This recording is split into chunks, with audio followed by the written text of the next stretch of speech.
हाथ उठावई कहाई लता मरुआ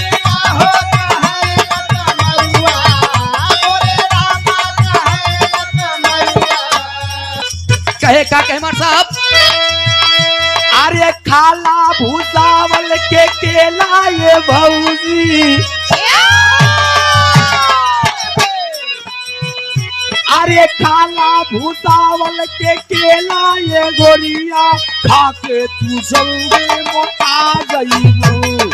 खाला भूसावल के खाके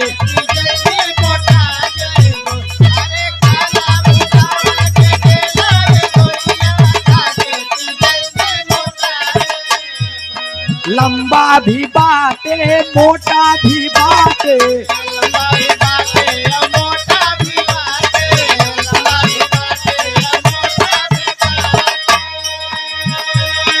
चिकन चिकन जैसन ई सोटा रे बाटे चिकन चिकन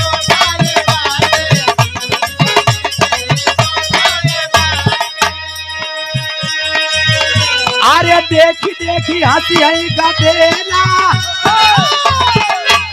अरे देखी देखी हंसी है गदेला ये भौजी आके तू चलती मोटा जईबू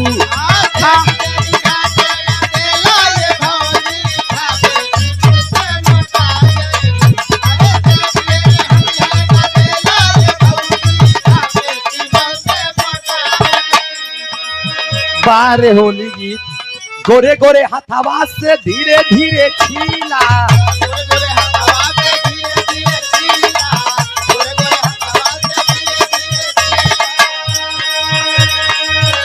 तवा से काट काट रसे रसे लीला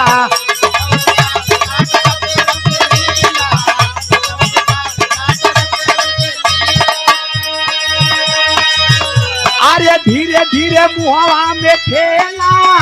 अरे धीरे धीरे मुहवा में ठेला ये बाबूजी आके तू जल्दी आ गईबू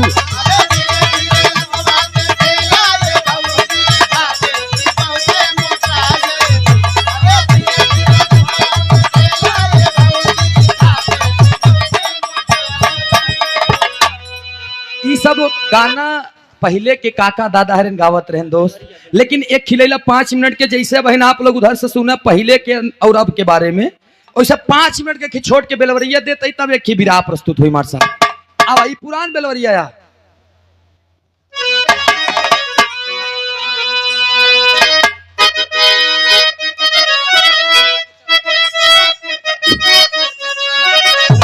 अरे क्रांति कर्तव्य इतिहास कानून साथे गुंडागर्दी जनता का रहे फिल्म के नाम पे लेकिन ये बेलवरिया में रहे अब तक आरा लगल रहे में पहले के लोगन में ये सब चलत रहे अब के जमाने में दुल्हा दारूबाज घर में करई नौटंकी चाल चले गधा के जैसे बाटी से बोले नवाब अरे झूम बराबर झूम शराबी गावल पी के शराब खराब भई जिंदगी मेहरारू बतावत बा कि साल चले गधा के जैसे पार्टी से बने नवाब झूम बराबर झूम शराबी गावे पी के शराब खराब भई जिंदगी अब के जमाने में और तब के जमाने में अंतर हम बताओ थी मार साहब कैसे अरे धन थानिन रार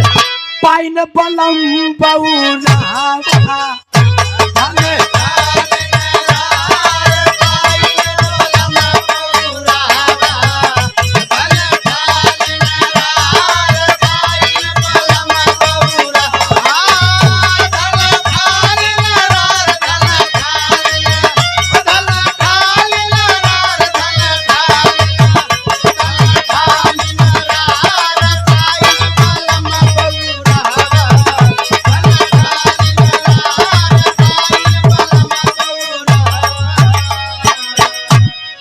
तब के औरत और अब के औरत में हम अंतर बतावत है देखा काकी दाई है सब जने बैठी यहाँ सुने आप लोग कैसे मार साहब तब के औरत पति के अपने निस दिल शीश झुका पहले के मेहरारू सवेरे सवेरे उठत रही तो सबसे पहले अपने दुल्हा की गोड़े गिरे, कंगना बजावे, जगावे, सैया ए पिंटू पापा उठ जा, हम चलत ही तू आवा, बढ़िया से कंगना बजाए के जगावे, अब पैर छुए तो ये ऐसे कर भैया। अब ई वाला सिस्टम ऐसे है, अब धीरे धीरे ऐसे होइला, खाली ऐसे और मने ऐसे करत भैया। जमाना खराब हो गया बहुत आकाश भैया। ढेर मनाई पहले मनाई एकदम निहुर के पैर के अंगूठा छुअत रहन गोड़े गिरे, दबावे का जब दबावे तो आशीष निकले। आज वाले मनाई ऐसे नमस्ते, अभी न जने कि हाँ ससुर कहाँ तक जात बा कहाँ तक, बल्कि जी छुआ वही ठीक बा, जे सही खराब होगा सही खड़ा तो रह दे अब कितना जने तो गठिया बतास चेक करत देखी बात हो रही नहीं, गठिया तो हाँ खाली गठिया चेक कई की, खाली गठिया के ऊपर ना जाए बस मार। अरे जाई लागन की कितना जने जही कहीं कहीं मौसिया प्रणाम नमस्ते हो के मौसिया कहीं खुश रहा। अच्छा मौसिया आशीर्वाद देख बदले खुश रहा बेटा भैया। तब की औरत और अब की औरत में अंतर बताओ थी कैसे?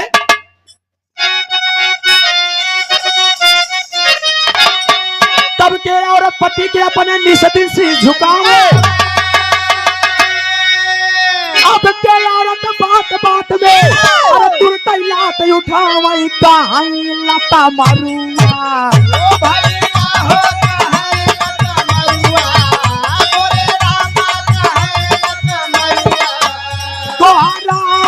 कहीं तुझे घुसरूंगा महारानी गाड़ू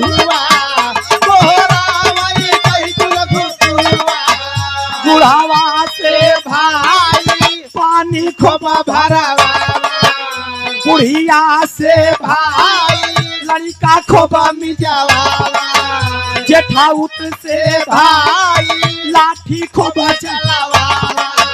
देवारा के फसाई चोरी से झुलनी मंगावा, बाबा मरदा लाचार बाबा मरदा, बाबा मरदा लाचार बाबा मरदा, बाबा मरदा लाचार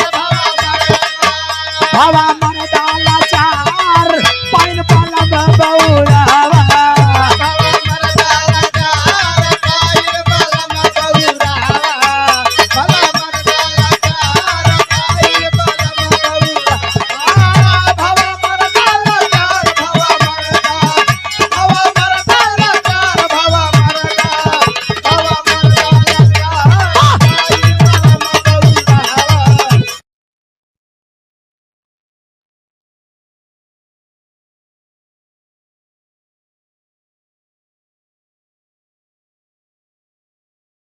सवेरे सवेरे उठे गोड़े गिरे आशीष पावे, सब चीज होत रहना। आज वाली सवेरे उठी पहले अंगड़ाई ले ही 3 बार, ओ माय गॉड इतना लेग बाद में फिर जौन बगली लेटर रही ना रुचि, अब तू तो मान ला हम सफर याद मान ला साल 2 साल 3 साल 4 साल 3 साल के छोट हो हमसे, बाकी जानत तब यहाँ कि आज वाले का करता है का नहीं। पहले के दाई माई पहले उठते ही मान आँखी में इज्जत, तब उनका मनसेधु अपने दुल्हा अपने सैया अपने प्रभु के गोड़ दिखाए पैर। आज वाले उठते ही माम बाबू मेरा मोबाइल कहाँ है, मोबाइल देखी पहले मैसेज अगर चाहे वाले का आई तो ठीक हो, देखिए तुमको दिखाई नहीं दिया पूरी रात, मेरे लिए 1 मिनट का समय नहीं मिला, बताओ भाई बहन कि पहले के लोग गुड मॉर्निंग, आज अगर जवाब नहीं दिया तो समझ लो छूट जाऊंगे। अरे वाह ए भैया, लेकिन ए भैया आज वाले के यही तो उल्टा रीत होगी ना, बतावा आज वाली यही करत यहाँ। अब बेचारे बियाह हो जाए बुढ़ऊ दादा हरन के लगे जाती है, जौन ससुर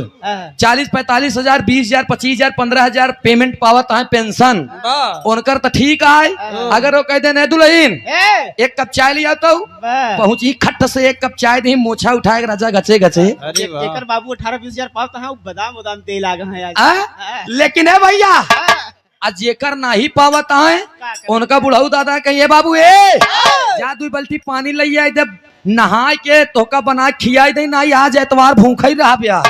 जही बेचारू हरन लई यही पानी। आ जौन बुढ़िया माई हरे यहाँ भैया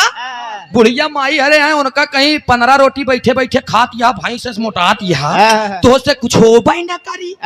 तो से कुछ हो हाई जाई ना जब तो से कुछ हो भाई ना करी तो का मतलब भाई हला लड़का ले बढ़िया से तेल लगाए ला लहसुन वसुन चुराई की अब बढ़िया से हल्दी उर्दी लगा के लड़का मीजी दे बुढ़िया माई है बेचारी लड़का मीजी ही जौने घरे में जेठाऊ जोरदार बा जे करे निगाह पे पूरा परिवार बा मेहरारू जान जही के करे रहते हमार दाल न गली तो उ जानता संजक जब होगा ना आए नगर एक क्वार्टर लेके हाँ एक क्वार्टर लेके आए जब ना तो पिए वालन के 3 रूप हो था जान लिया रुचि बिट्टी पिए वालन के 3 रूप हो था पिए वालन के 3 रूप हो तो जान लिया अगर एक पैक पी तो छिपकली की नहीं रे बाप रे अरे भैया ऐसा न हो कोनो हमारे पापा बता दे चमड़ी उधेल ले हाँ पहले पैक में छिपकली के रूप और दूसरा पैक अगर अंदर गा तो शेर हो जावे अर्धान प्रधान हाँ हाँ सही है शराबी दूसरे पैक में एकदम शेर के रूप ले ली और तीसरा पैक अंदर गवा तो सुअर की नहीं लुड़ी सूजी तब मुझे खाने दो मैं एक कलर में लग रहा हूँ मुझे दे दो खा लो वो कहा कहीं कुछ समझी में नहीं आई मेहरारू कहीं कहा था मैं